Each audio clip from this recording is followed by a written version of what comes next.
बिस्मिल्लाहिर्रहमानिर्रहीम।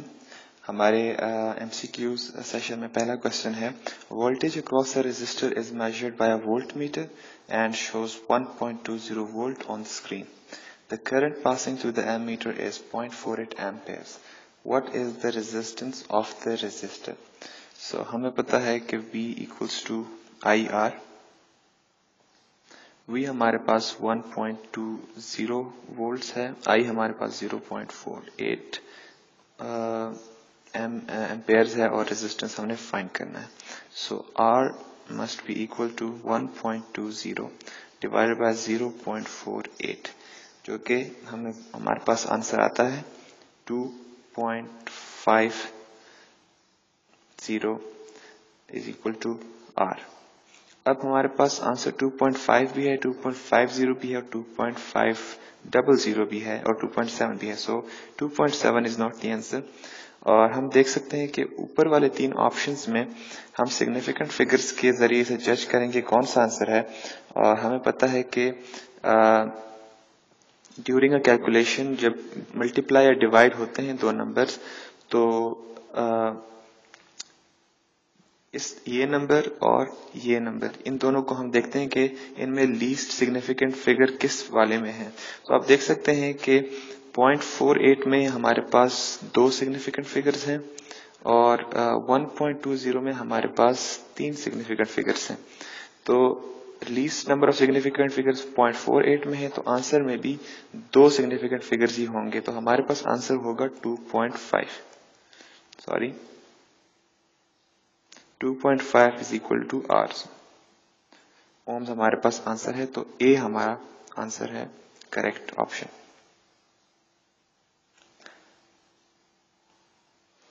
नेक्स्ट हमारे पास क्वेश्चन है, हमें अपेरेंटली लग रहा है कि ये एक सिर्फ मल्टीप्लिकेशन और डिवीजन का क्वेश्चन है, लेकिन एक्चुअली इसमें हमारा जजमेंट जो हो रही है वो इसी चीज की हो रही है कि क्या हमें पता है कि लीस्ट सिग्निफिकेंट फिगर्स के रूल्स क्या हैं।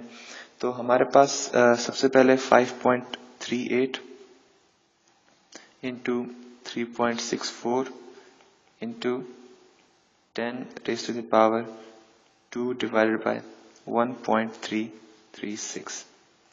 तो हमारे पास आंसर है इसका कैलकुलेशन के बाद, जो कि ऑब्वियसली आप कैलकुलेटर के बगैर करेंगे, क्योंकि हमारे पास टाइम की कमी की वजह से हम इसको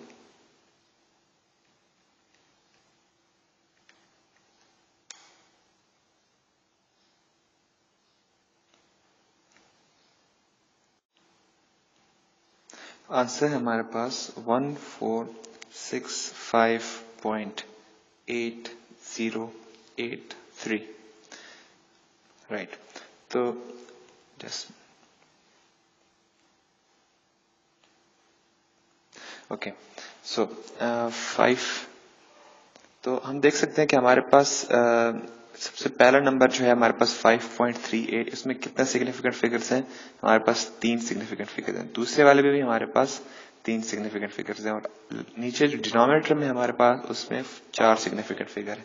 तो हमारे ऑप्शंस में जो आंसर होगा, ऑब्वियसली सारे क्लोज आंसर्स हैं, तो हम सिर्फ जज करने के लिए एक ही तरीका है कि सिग्निफिकेंट फिगर्स देखें उसके। सो हम देखेंगे कि हमारे पास तीन एटलीस्ट सिग्निफिकेंट फिगर आने चाहिए। सो हम इसको राउंड ऑफ करेंगे तीन सिग्निफिकेंट फिगर्स तक। तो जैसा कि आप देख सकते हैं कि हम यहाँ से स्टार्ट करते हैं। 8 को हम राउंड ऑफ करेंगे तो हमारे पास 4, 6 और ये 6 हो जाएगा, और फिर हम 6 को भी राउंड ऑफ करेंगे 1470। अब इस ऑप्शन में हमारे पास सिर्फ ये तीन सिग्निफिकेंट फिगर्स हैं और 0 सिग्निफिकेंट नहीं है। हमारा सही ऑप्शन है C।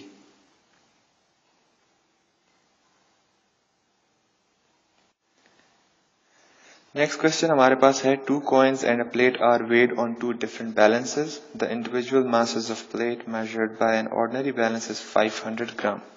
So हमारे पास प्लेट जो है that equals to 500 grams and that of a coin measured by a digital balance, ये एक और बैलेंस से मेजर किया गया है जिसकी एक्यूरेसी आप देख सकते हैं कि 3 डेसिमल प्लेसेस ग्राम्स में भी मेजर कर रही है। तो हम कॉइन की जो हमें एक डिफरेंट बैलेंस से मेजर किया है उसका हमारे पास मास आया है 3.346 ग्राम्स। आप देख सकते हैं कि इन दोनों की प्रिसिजन में फर्क है, यानी डेसिमल प्लेसेस में फर्क है, और हमने फाइंड क्या करना है, what's the total mass of coins end plate.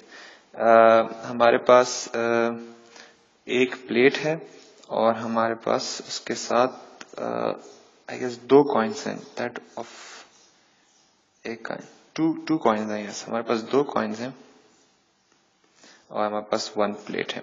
So obviously यहाँ पर आपकी एडिशन और चेक नहीं हो रही, यहाँ पर आप ये चेक हो रहा है कि क्या आप सॉल्व कर सकते हैं considering the rules of measurement और सिग्निफिकेंट फिगर्स। तो हम जब इसको ऐड करेंगे 3.346 तो हमारे पास आंसर आएगा, यानी 500 प्लस 2 इंटू 3.346 को जो हम ऐड करेंगे तो हमारे पास आंसर आएगा समथिंग 506.692। तो ऑब्वियसली आप देख सकते हैं कि हमारे पास सिग्निफिकेंट फिगर जो हैं, जो टर्म्स ऐड हो रही हैं, यानी ये टर्म और ये टर्म, इन दोनों टर्म्स में लीस्ट सिग्निफिकेंट फिगर इसमें हमारे पास एक सिग्निफिकेंट फिगर है, दैट इज 5, और इसमें हमारे पास जो है 1 2 3 4 4 सिग्निफिकेंट फिगर्स हैं।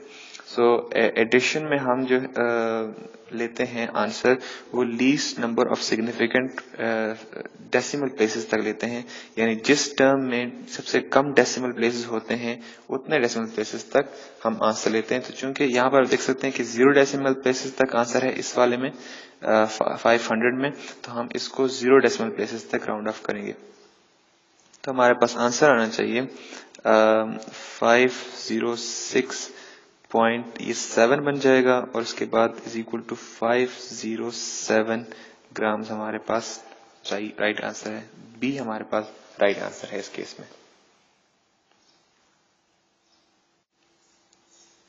नेक्स्ट क्वेश्चन हमारे पास है, Ali counts people sitting in a hall 1 at a time and counts 1000. Ahmed counts the same people in the hall 2 at a time and counts 1000. Which option shows significant figures of their measurement respectively? Right, HCQ में slide mistake थी हमारे पास, 2 की जगह हमने 10 कर दिया है।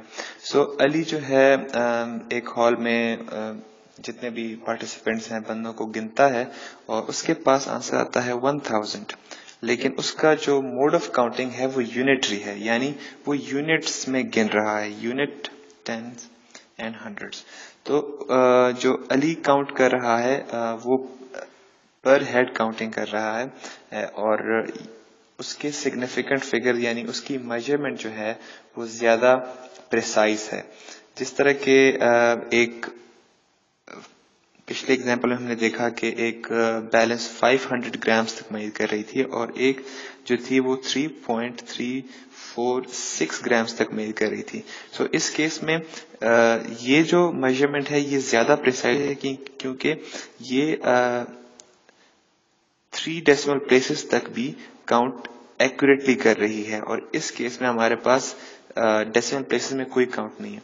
Similarly Ali की जो काउंटिंग है वो काउंटिंग जो है वो यूनिटरी है, यानी वो एक एक बंदा गिन रहा है, और अहमद जो है वो टेंस गिन रहा है। सो आप देख रहे हैं कि हमारे पास इस केस में, अली के केस में हमारे पास 1 2 3 4 सिग्निफिकेंट फिगर्स हैं, जबकि हम श्योर नहीं है अहमद के केस में कि जो उसकी काउंटिंग है वो टेंस तक ही एक्यूरेट है। अली की काउंटिंग यूनिट्स तक एक्यूरेट है और अहमद की काउंटिंग जो है वो 10 प्लेसेस तक जो है वो एक्यूरेट है। सो इसके केस में हमारे पास सिर्फ 3 सिग्निफिकेंट फिगर्स हैं। इसी तरह अगर कोई और बंदा अगर वो हंड्रेड्स काउंट कर रहा है तो उसके मेजरमेंट में या काउंट में सिर्फ और सिर्फ 2 जो हैं सिग्निफिकेंट फिगर होंगे, और अगर कोई थाउजेंड्स काउंट कर रहा है तो उसके केस में सिर्फ एक ही सिग्निफिकेंट फिगर होगा। तो हमारे इस क्वेश्चन में सही ऑप्शन है 4 और 3, यानी B.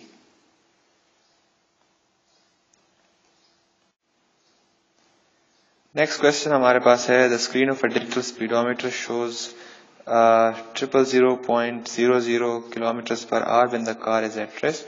What is the largest number of significant figures that any measurement from the speedometer can have? सबसे पहले तो हम देख सकते हैं कि एक स्पीडोमीटर पर लार्जेस्ट नंबर क्या आ सकता है। सबसे लार्जेस्ट नंबर स्पीडोमीटर पर आ सकता है ये वाला, और ऑब्वियसली गाड़ी इतना तेज नहीं चल सकती, लेकिन हम थियोरेटिकली देख के इस स्पीडोमीटर पे मैक्सिमम मेजरमेंट कितनी आ सकती है, और वो ये मेजरमेंट है। तो इस मेजरमेंट को आप काउंट करें तो में कितने सिग्निफिकेंट फिगर हैं, तो 1 2 3 4 5, तो 5 आंसर है डी।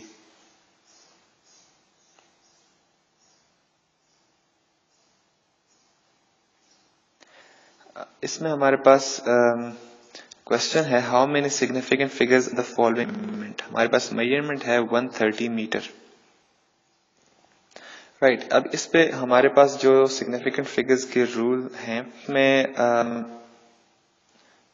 हमारे पास जीरो के केस में एक कंफ्यूजन है कि जीरो जो होता है वो सिग्निफिकेंट हो भी सकता है, और जब कोई भी डेसिमल पॉइंट हमें नजर ना आ रहा हो। तो इस अगर हमें बताया गया होता कि ये मेजरमेंट किस इंस्टेंट, तो हम इस काबिल होते कि हम बता सकते कि इसमें कितने सिग्निफिकेंट फिगर्स हैं। अब इसमें 2 सिग्निफिकेंट फिगर्स भी हो और 3 भी हो सकते हैं, डिपेंडिंग अपॉन किस टाइप का इंस्ट्रूमेंट हमने यूज किया है। अगर हमारा मेजरमेंट इंस्ट्रूमेंट जो है वो इसकी प्रिसीजन इस तरह दी होती, यानी फर्स्ट डेसिमल प्लेस में दी होती, तो हम कहते हैं कि इस मेजरमेंट में 1 2 3 4 सिग्निफिकेंट फिगर्स हैं। और लेकिन इस वक्त हमें कोई भी इंफॉर्मेशन नहीं है इसकी, इसमें 2 भी हो सकते हैं और 3 भी हो सकते हैं, इसलिए हम इसको सी चूज करेंगे इस ऑप्शन में।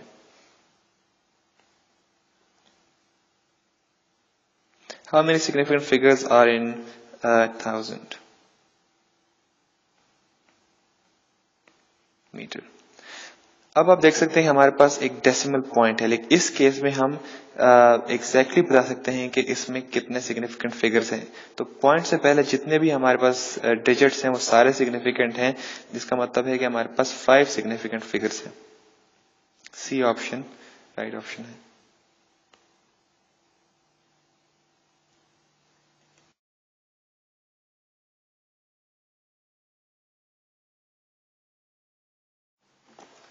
नेक्स्ट हमारा क्वेश्चन है, micrometre having a least count of 0.01 millimetre gives the following results. हमें डिफरेंट रिजल्ट दिए हैं, एक ही वर्क किया है, और हमने फाइंड करना है कि इस एवरेज मेजरमेंट में सिग्निफिकेंट फिगर्स की कितनी तादाद होगी, यानी इन अदर वर्ड्स हम टोटल अनसर्टेनिटी फाइंड कर रहे हैं।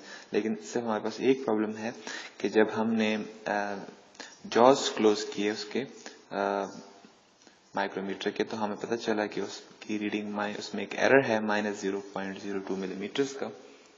तो हम पहले फाइंड करेंगे इन वैल्यूज से इसकी एवरेज जो हमें गिवन है, और इसके बाद हम इसका एरर जो है उसको इसके अंदर इनकॉर्पोरेट करेंगे और आंसर निकालेंगे। तो हमारे पास 1.02 इंटू 4, क्योंकि 4 मरतबा आ रहा है हमारे पास, और 1.01 मिलीमीटर है, डिवाइडेड बाय टोटल वैल्यूज 5 है। हमारे पास आंसर आता है इससे 1.02 अगेन, और हमें पता है कि इसमें हमारे पास एक एरर था, और हम वैल्यू ऑफ डी फाइंड करने के लिए 1.02 माइनस करेंगे उसमें जो एरर था इनिशियल -0.02, तो हमारे पास आंसर आएगा 1.04। सो डी ऑप्शन हमारा करेक्ट ऑप्शन है।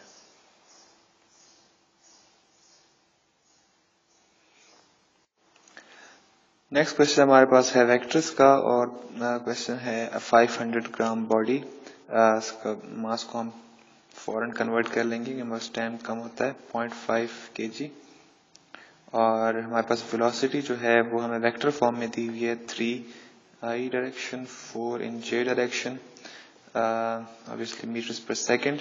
हमने फाइंड करनी है बॉडी की kinetic energy. Kinetic energy find करने के लिए हमें वेलोसिटी जो हमें वेक्टर फॉर्म में दी है इसका मैग्नीट्यूड फाइंड करना पड़ेगा, और मैग्नीट्यूड फाइंड करने के लिए किसी वेक्टर का हम पाइथागोरस थ्योरम में इस्तेमाल करते हैं। Squared plus 4 squared under root, हमारे पास इससे आंसर 5 आता है, और 5 मीटर पर सेकंड हमारे पास इस वेलोसिटी का मैग्नीट्यूड है। और के ई फाइंड करने के लिए हम हाफ इंटू मास हमारे पास 0.5 है और वेलोसिटी हमारे पास 5 है, तो हमारे पास आंसर आना चाहिए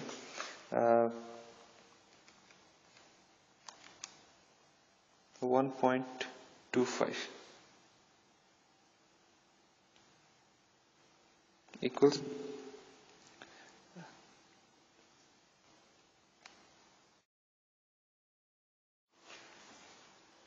6.25 जूल्स। तो हमारे पास आंसर हमारे पास कौन सा होगा इसमें?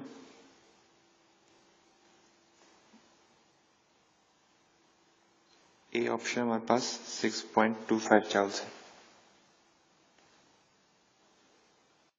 नेक्स्ट हमारे पास क्वेश्चन है when a force of 100 newton makes an angle of 60 degree with the Y axis, its Y component is. हमने वाई कॉम्पोनेंट फाइंड करना है एक ऐसी फोर्स का जो कि 60 डिग्री एंगल बना रही है विद वाई एक्सिस।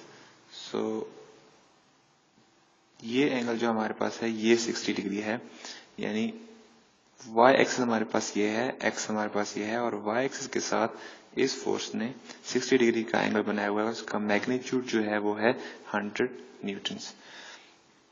तो ऑब्वियसली आप देख सकते हैं कि हमने इसका वाई कॉम्पोनेंट फाइंड करना है जो कि ये कॉम्पोनेंट है। सो इस पॉइंट से लेकर इस पॉइंट तक हमारे पास, अगर मैं कलर चेंज कर लूं,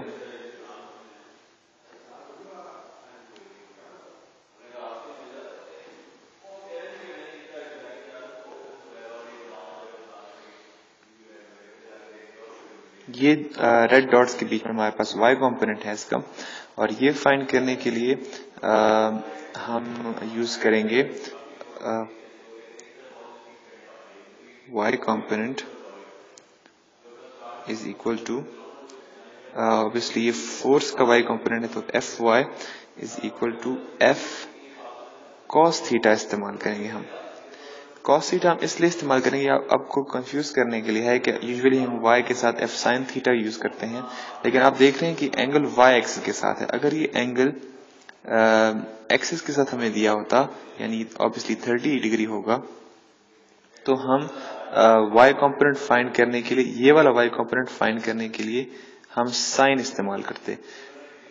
इस केस में हमारे पास एफ वाई जो होता वो एफ साइन थीटा होता। इस केस में थीटा जो है वो 30 डिग्री है, और इस केस में थीटा जो है वो 60 डिग्री है। सो हम दोबारा इसको देखते हैं।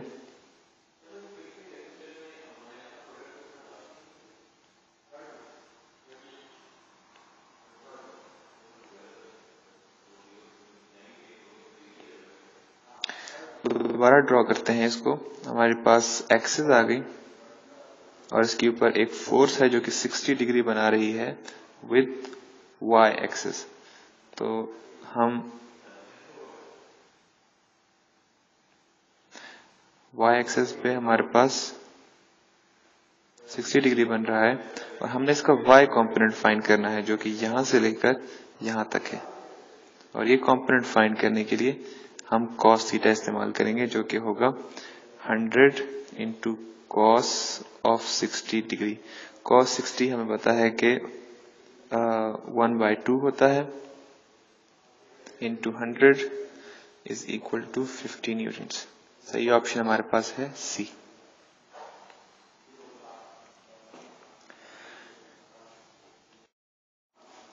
नेक्स्ट क्वेश्चन है हमारे पास, if two vectors of magnitude A and B, जिनके दोनों के मैग्नीट्यूड सेम है, उनके बीच में 90 डिग्री का एंगल है, तो उनको हम ऐसे ड्रॉ करते हैं। हमारे पास एक वेक्टर है और दूसरा वेक्टर, और इन दोनों की टेल्स के दरमियान हम एंगल रिप्रेजेंट करते हैं ए वेक्टर एंड बी वेक्टर, और इन दोनों के दरमियान हमारे पास 90 डिग्री है, और हमें ये भी पता है कि ए और बी का मैग्नीट्यूड सेम है।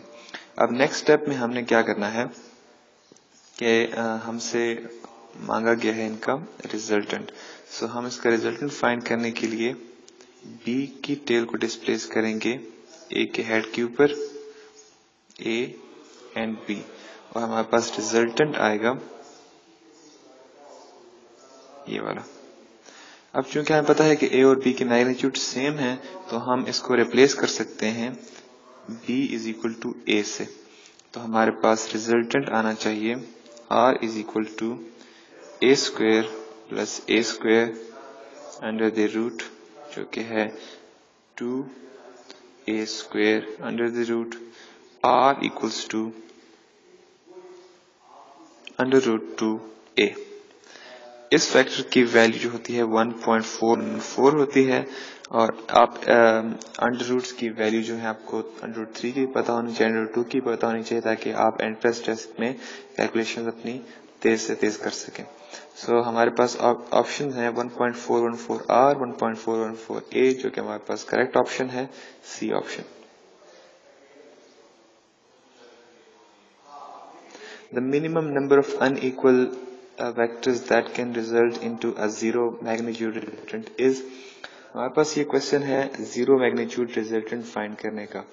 अब हमारे पास कोई भी दो वेक्टर्स जिनके मैग्नीट्यूड सेम ना हो, फॉर इंस्टेंस ए वेक्टर है, इसके 3 न्यूटन मैग्नीट्यूड है, और दूसरा वेक्टर है उसका 2 न्यूटन मैग्नीट्यूड है, तो दो अनइक्वल वेक्टर्स जो होते हैं वो कभी भी हमारे पास नेट जीरो मैग्नीट्यूड का रिजल्टेंट नहीं दे सकते। तो जब भी हमने अनइक्वल वेक्टर्स के साथ इक्विलिब्रियम पॉइंट फाइंड करना हो, यानी जो जहां पर सारे वेक्टर्स एक दूसरे को कैंसल आउट कर रहे हों, तो हमें एक ट्रायंगल बनाना पड़ता है, जैसे वेक्टर ए, बी और सी। आप देख रहे हैं कि सारे वेक्टर जो है एक लूप की फॉर्म में अपने ओरिजिनल पॉइंट पर वापस आ गए हैं, और इसमें रिजल्टेंट हमारे पास जीरो बन रहा है। तो जब भी हमने अनइक्वल वेक्टर्स की बात करें, तो हमारे पास 3 वेक्टर जो हैं वो बना सकते हैं, एक resultant magnitude of zero resultant हमें दे सकते हैं।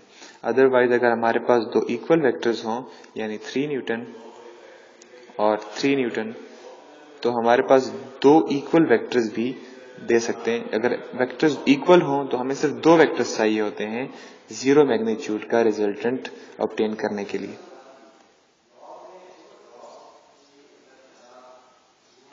The scalar product of two vectors and 4 Newton is 4 Newton. What is the angle in degrees between the two vectors? हमारे पास स्केलर जो होता है, सपोज ए वेक्टर है हमारे पास, डॉट प्रोडक्ट को स्केलर प्रोडक्ट भी कहते हैं, और हम इसको डिफाइन करते हैं ए बी कॉस थीटा से। और हमारे पास ए जो वेक्टर है वो है 4 न्यूटन्स, मैग्नीट्यूड है हमारे पास सिर्फ इसकी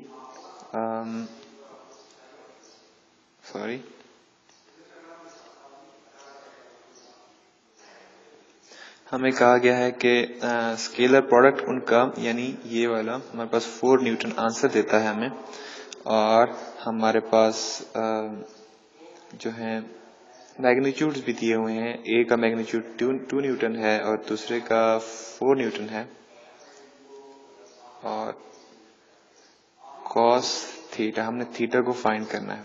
सो हम थीटा को एक साइड पे छोड़ देंगे, कॉस थीटा इक्वल्स टू 4/8 और कॉस थीटा इक्वल्स टू 1/2, और हमें पता है कि कॉस थीटा 1/2 60 डिग्री से आता है, तो थीटा हमारे पास 60 डिग्री है। ए ऑप्शन करेक्ट ऑप्शन है। Three vectors A, B and C are 12, 5, 13 in magnitude such that C equals to A plus B. Angle between A and B is, हमारे पास 3 vectors हैं और उनकी मैग्नीट्यूड्स हमें given है। Question हमारे पास है कि हमारे पास वेक्टर्स है, उनके द्वारा हमने एंगल फाइंड करना है। सबसे पहले हम ड्रॉ कर लेते हैं जिस ओरिएंटेशन हमारे पास ये गिवन है। सी हमारे पास रिजल्टेंट है और उसकी वैल्यू हमारे पास है 13 यूनिट्स और ए हमारे पास 12 और बी हमारे पास है 5। हमें पता है कि जब हमें वेक्टर्स गिवन हो, हमने एंगल फाइंड करना हो, तो हमारे पास रिजल्टेंट की इक्वेशन होती है r equals to a square plus b square plus 2ab cos theta. तो इस केस में थीटा फाइंड करना है, हम a की वैल्यू पुट करेंगे और b की और r की, यानी r हमारे पास c है और हम चेक करेंगे हमारे पास थीटा की क्या वैल्यू है। तो r में हम 13 पुट करेंगे, ए में हम 12 स्क्वायर यानी 144 पुट करेंगे और बी में हम 5 स्क्वायर यानी 25 और 2ab से हमारे पास 120 cos थीटा आएगा और इससे हमारे पास आएगा 13 equals to 169 plus 120 cos theta. अब आप यहाँ पर नोट करें कि हमारे पास हमें मालूम है कि 169 का अंडर रूट जो होता है वो 13 होता है। तो फॉर दिस इस इक्वेशन के ट्रू होने के लिए जरूरी है कि ये वाली टर्म जो है वो 0 के बराबर हो। हम कह सकते हैं कि 120 cos theta must be equal to 0। So जब cos थीटा, इसका मतलब है कि cos थीटा इक्वल्स टू 0 और cos इक्वल टू 0 कब होता है, जब थीटा 90 डिग्री के बराबर होता है। तो हमारे पास आंसर है डी ऑप्शन।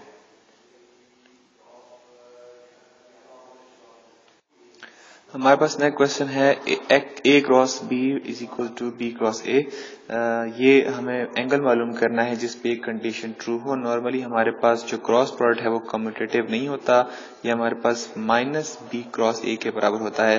लेकिन हमसे क्वेश्चन में पूछा गया है कि ऐसी स्टेट बताएं जिसमें A cross B equals to B cross A होता है। तो हम चेक करते हैं कि A cross B equals to B cross A कब होता है। हम देखते हैं कि ए क्रॉस बी से हमारे पास ए बी साइन थीटा आता है, to B A sine theta आएगा हमारे पास। और हमें पता है कि ऑलवेज नेगेटिव होंगे अगर हम कोई भी एंगल इसमें पुट करेंगे।